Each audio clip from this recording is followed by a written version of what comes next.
अवधूत चिंतन श्री गुरुदेव दत्त. माझे सर्व साधक बंधू भगिनींनो, आपण वामनदास प्रकाशनच्या परमपूज्य शकुंतलाताई आपटे लिखित तरी का ऐसे करी हे पुस्तक वाचनात घेतले आहे. आज आपण अर्चन भक्ती पाहणार आहोत. अर्चन भक्ती.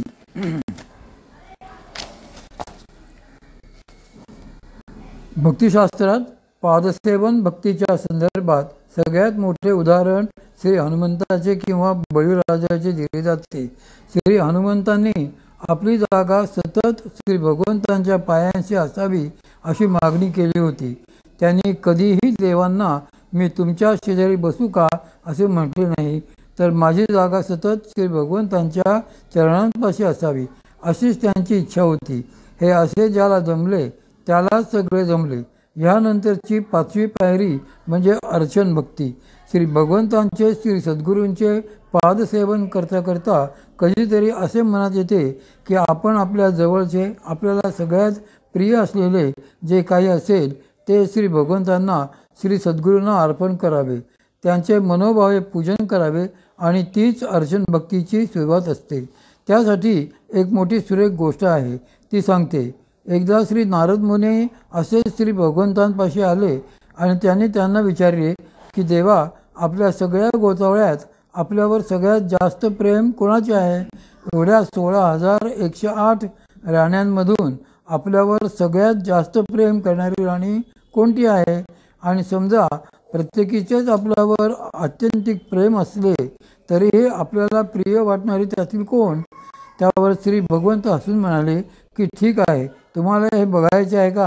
मग त्यासाठी सर्व राज्यात दवंडी पिटवा की माझी तुला करायची आहे म्हणून, आणि माझ्या सर्व राण्यांना जाऊन असे सांगा की माझ्या तुलेत त्या सर्वांनी त्यांना सगळ्यात जास्त प्रिय असणारे दागिने टाकावेत. जिचे प्रेम जास्त असेल तिने दागिने टाकल्यावरच माझे पारडे वर जाईल. ते ऐकून नारद मुनी बरे म्हणाले आणि त्यांनी राज्यात तशी दवंडी पिटविली. तुळशीचे पान भारी. आता सर्व राण्यांना हे तुलेचे वृत्त कळल्यावर त्यांच्यात मोठी शर्यतच लागली की कोण आपले जास्तीत जास्त दागिने पारड्यात टाकते म्हणून. त्यामुळे मग सगळ्या राण्यांनी आपापले अनेकानेक दागिने आणून तुलेच्या पारड्यात टाकले. तरी श्री भगवंतांचे पारडे आपले जडच. ते काही वर उचलले जाईना. श्री नारद मुनी हे सगळं बारकाईने बघत होते. ते हसून देवांना हळूच म्हणाले, देवा, आपले काही खरे दिसत नाही. एकाही राणीचे आपल्यावर मनापासून प्रेम नाही. प्रत्येकीला केवळ असेच दाखवायचे आहे की माझे श्री भगवंतांवर किती प्रेम आहे ते.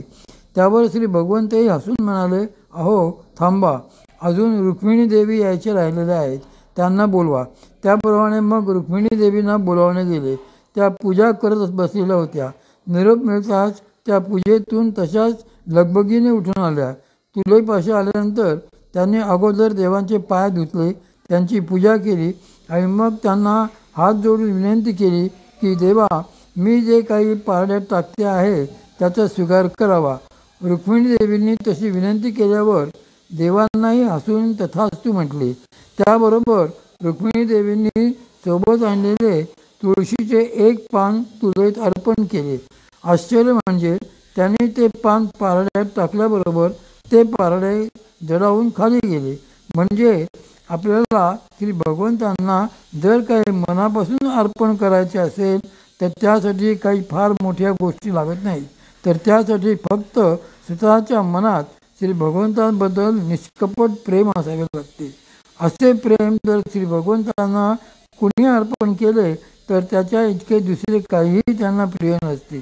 आपल्याला असे वाटत असते की आपण श्री भगवंतांना हे अर्पण केले आणि ते अर्पण केले, पण त्यांना ते मुळीच आवडत नसते.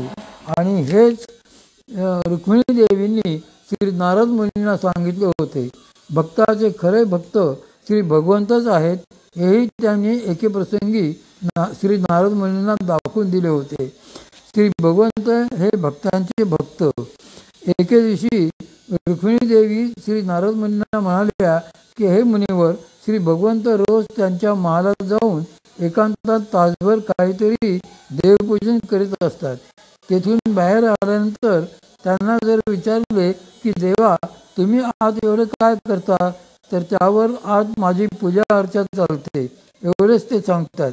आता तुम्हीच मला सांगा की जगातले हे सगळ्यात श्रेष्ठ देव आणि हे कोणाची पूजा अर्चा करणार.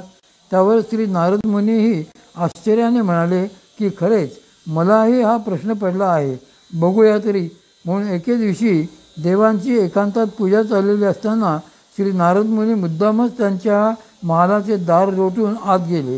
तेथे जाऊन बघता तर एका बऱ्या मोठ्या सोन्याच्या रत्नजडित ताम्हणात देवांनी त्यांच्या नाना भक्तांच्या मूर्ती घेतलेल्या होत्या आणि त्यांची षोडशोपचारे पूजा करण्यात ते निमग्न झालेले होते.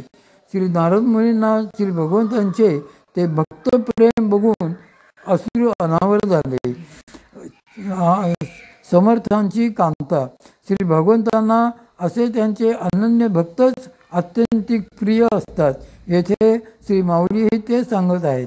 देव म्हणतात की माझ्या अनन्य भक्ता इतके मला दुसरे काहीही प्रिय नाही. बरे तेही किती प्रिय असावेत, तर एरवी तरी माझी या भक्ता आणि संसाराची चिंता, काय समर्थांची कांता कोरांना मागे. श्री भगवंत येथे सांगतात की माझे भक्त मला किती प्रिय आहेत हे तुम्हाला ठाऊक आहे काय. एखाद्या श्रीमंत घराण्यातील स्त्रीला कुठल्याही गोष्टीची काळजी नसते. तिला कुठे जाऊन काही मागावे लागते काय, तर अजिबात नाही. तसे माझे जे भक्त आहेत ते म्हणजे जणू काही श्रीमंताघरच्या स्त्रिया आहेत. त्यांना कधी कोणाकडे काही मागायची गरजच मी पडू देत नाही.